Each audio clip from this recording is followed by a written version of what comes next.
Hi, this is Laura Workala with Sewing Genius on YouTube and Laura's Sewing School in Arlington, Massachusetts. I wanted to show you, I finished doing the points on this quilt, but I'm going to do the long sides and I'm not going to pin the binding before I do it. I'm going to do it on the fly. And I thought some of you might want to see what I do to do that. You have to have a really consistent seam allowance, and you have to make sure that you're going to have almost 1/8 of an inch wrapping around past the seam underneath. So I'm at the corner. I'm going to actually tip it up like this, and I'm going to pull the binding, you know, so it's pulling right at the seam allowance. And I'm going to wrap it around like that.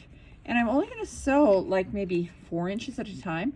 Also, your fingers are very sensitive, so you can go like this and feel where that edge is extending to past where you're going to stitch in the ditch. Okay, so now I'm going to flip it back like this, pull that, wrap it around, and then holding that, continue.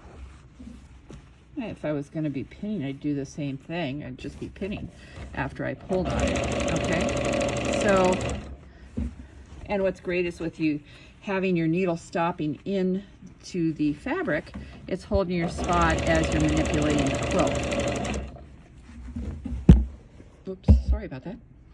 I only had maybe 2 spots I missed on doing my last points, the last points of, on this quilt, and they were all pinned.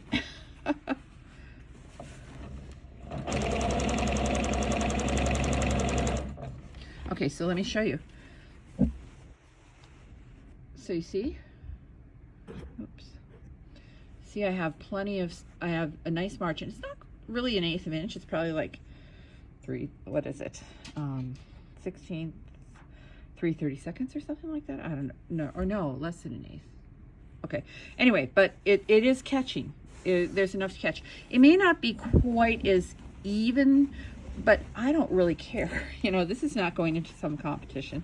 I'm going to hang it up and no one's going to see the underside. So I wrap that. I can feel that that goes past the ditch, and so I know that I set that up well. I'm using the stitch in the ditch foot. What was that? That was weird. I didn't have a pin in there. Okay, well, seems to be stitching. I'm going to keep going, even though most of my students, I say, if it sounds wrong, stop and check it out. Okay, so I keep going like that, and then I'll stop, flip it like this. I don't want any of this to fold over like this, so I tend to sweep my thumbs up and wrap that around it. Okay? Okay, there we go. And this is the last side I have to do on this quilt. And I have to go back and just fix 3 places where I missed with the stitching in the ditch. And that was actually where I pinned it, not where I wrapped it on the fly. And I hope that looked like it got a little wider on the top. Hope that caught. What I've done is where it's not caught, I was right. It looked like it got a little wider. I stick a pin in there so I can find it again to fix after I've done all this. Okay. You don't want to set it up too far in advance because then it might creep outward.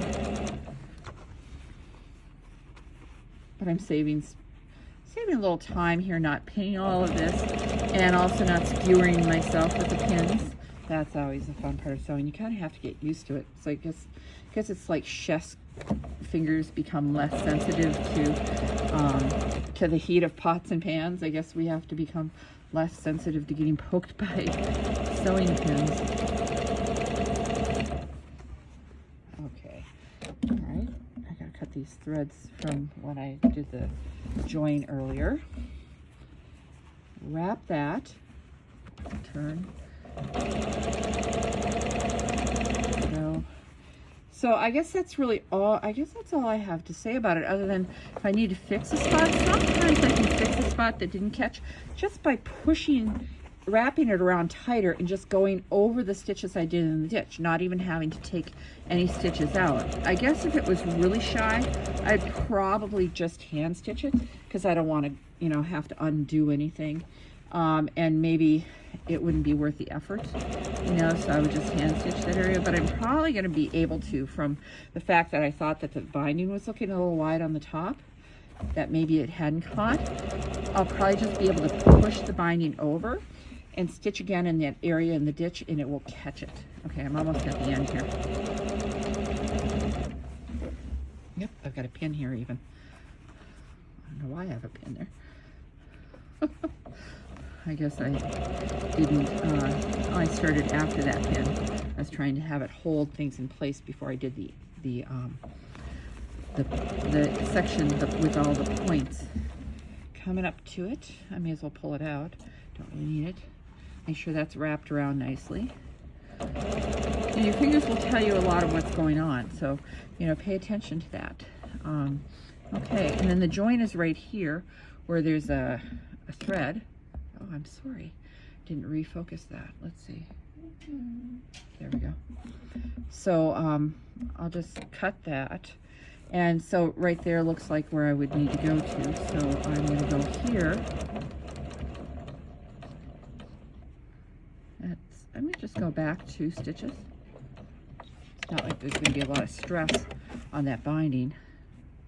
Oh, look at that. It cut it so. Oh, look at that. I ran out of bobbin. Phantom sewing. Oh, and only like a 1.5 feet to go. Darn. Okay, well, there's a new term for you, phantom sewing. All right. And that's really it. I got all the points done, and I just have to go back, and after I, you know, wind the bobbin and fix those. I still haven't decided if I'm going to try and put a little tuck in there or just leave it by itself. I think I'm just going to leave it alone. I don't think I really need to do anything there. It's just going to sit the way it's going to for that indentation. And then I make the hanging sleeve, and I'm all done with this quilt. So thanks for watching. I hope you've gotten something useful out of this.